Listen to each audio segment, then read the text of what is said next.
RUBEN AMORIM today ahead of the Brentford game this weekend has dropped the bomb that Nus Mazraoui, our most consistent wing-back, right-back, left-back, wherever you want to put him on the pitch, is that good, is out. Out until at least the Liverpool game after the international break. So what do Manchester United do moving forward? Because RUBEN also dropped the bomb that Ahmad also is out with a family bereavement and will miss the game against Brentford. Manchester United's number 1 and number 2 right wing-back out for the game against Brentford. Is it as simple as just putting Diogo Dalot straight back into the side?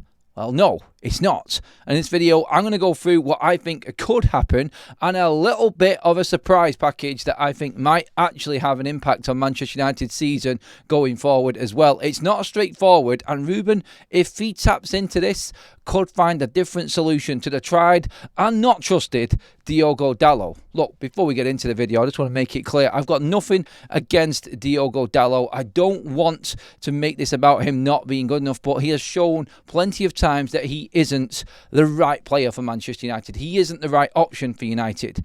Looking into this game is vital for United now. We have to win against Brentford.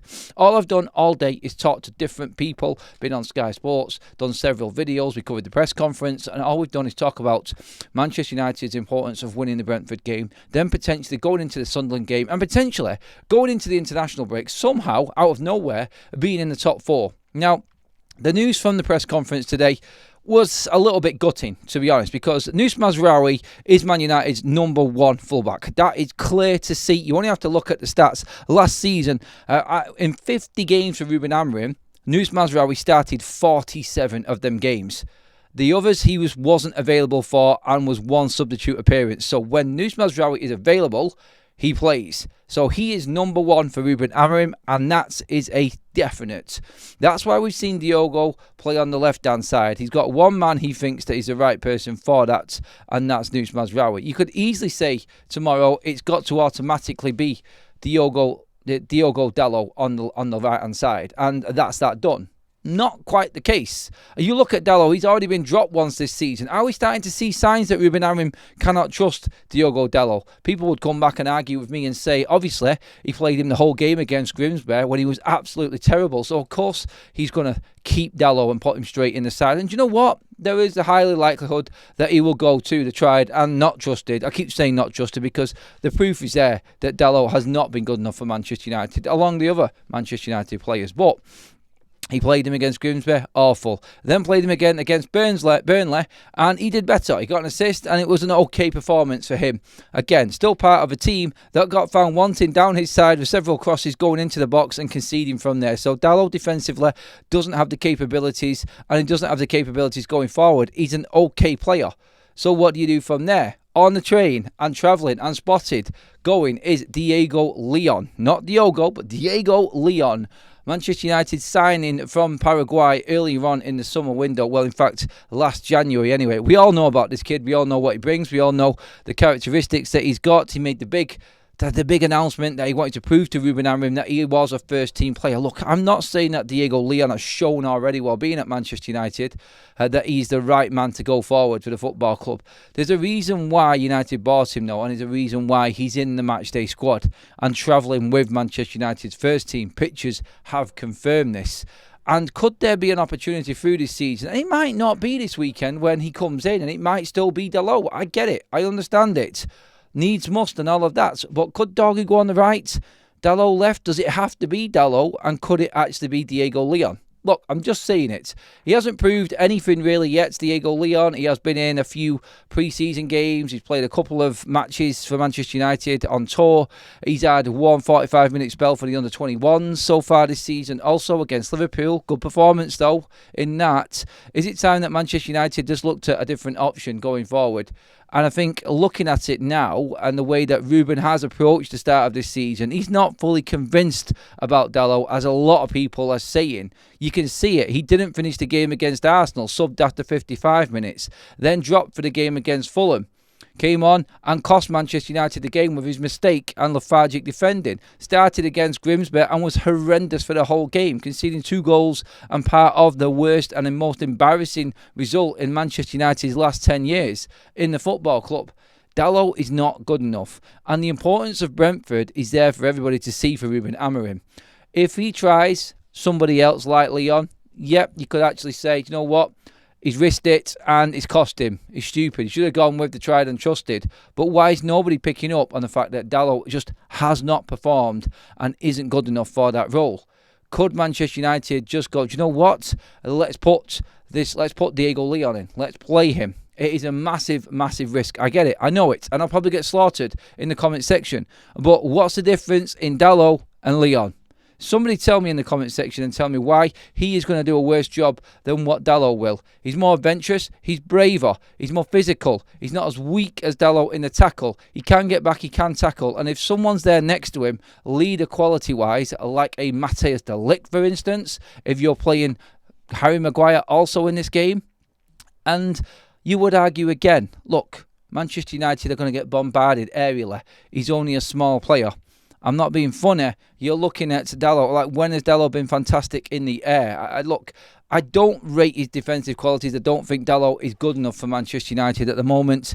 He has shown signs before and was a good player and improved for Manchester United. But there has to be a time now where RUBEN looks at this and says, there are other options for United. It's not just on Dalot. It cannot be all about Dalot coming straight back into this side. RUBEN has come out and said in the press conference today that he's fit and he's raring to go and he's available. Like, so too is Leon. Dorgu is there also. Now, the big problem we've got here is the fact that Ahmad and Mazraoui are out, which is why we're probably going to see Dalot in the team. And look, I get it, I do. But we are, I think, again, tomorrow going to see if Dalot starts a problem for Manchester United. It will be down his side. It will be him that gets attacked. And Manchester United, I feel, will suffer for it. I really do. I just wanted to make a point and make a video about this because there isn't any other news going out around today. We've covered it all in the press conference. The annoying news is Nus Mazraoui is out. And a real shame because he was just coming into form. He's not a forward, to be honest, anyway. And I'm saying that Nus Mazraoui is the go-to right wing-back. He's not a right wing-back. I'm just saying that because he plays that system that RUBEN wants him to. He's perfect in the back three for Manchester United. And this is very, very clear now. So I'm bringing in Leon because he's in the squad because I don't think AMORIM trusts Dalot. We've got no right side wing back. You could play Dorgu on the right and Dalot on the left, which is what I think it will be tomorrow. But the fact that he's bringing Leon along as well kind of tells me he's not fully trustworthy that he can play Dalot either through fitness or through quality for the full 90 minutes. And that's key, I think, in this. And off the back of everything else that's been reported this week, that Manchester United have told RUBEN AMORIM that he have to wait for his one player he needs, which is the wing back area, because they're all the investments going into the midfield. That again tells me that he does not fully trust in Diogo Dalot. And we are about to see change this season, I think. And it is a big call. And it is a big moment for RUBEN AMORIM. Because everybody's going to look at him and go, oh, look, it's another one of his fellow countrymen. It's another player that's been there. Look, everybody, if you gave him a list right now of players that you feel have been at the club too long, Dalot is at the top of it. And just like I said at the start of this video, I don't want to make this about a hate fest on Dalot. I don't. I like the guy. I thought he was improving, but he has just got to that point where he just cannot get any better. Cancelo now has knocked him out of the side for Portugal. He can't get in that side either. Manchester United should be full of first-team international players. That's the level we should be at right now. And we have got a chance in making a statement here. Again, I do believe that we are going to be under too much pressure for Diego Leon to actually start this game. I'm not being silly, I'm not being stupid, but I think the sheer fact that Diego Leon is going is proof that RUBEN doesn't trust Dalot that much anymore. And people can come at me and say whatever you want. That, I feel, is the big point to take from this game and this weekend, is that... and I think we will see it on the pitch as well. I pray to God we don't want to play United go in front or on the front foot. And maybe Dalot could play like he did against Burnley. But that's one game in a million for him at the moment. And it's not good enough for Manchester United. This is where I fear now. Like, where I've looked at it before, I've had a lot of time to think about it. I didn't get too concerned with the press conference when we're missing Casemiro and we're missing Ahmad, we're missing Mazraoui as well. I am a little bit, because you kind of lose the balance a little bit. Because Dalot's on the left-hand side, and for some strange reason, He wants to play Dalot on the left instead of the right, when Dorgu's more adaptable to the left and Dalot is right-footed and better on the right. I don't get it. I don't get what he's doing with it. That's the concern as well, because he doesn't play them on the right side when they both play together. We'll see if that changes tomorrow. But I want to make the point of that, like, I think, is the time coming where we actually are seeing RUBEN realise, can he do the same as what he's done in his first summer in moving players on? Will he realise this season that Dalot is not good enough? Interesting to watch the transfer window when it comes up as well in January on this one. But that's my point on Dalot, and that's my concern with Manchester United for tomorrow's game against Brentford. That is you fully up to date throughout the day, everybody.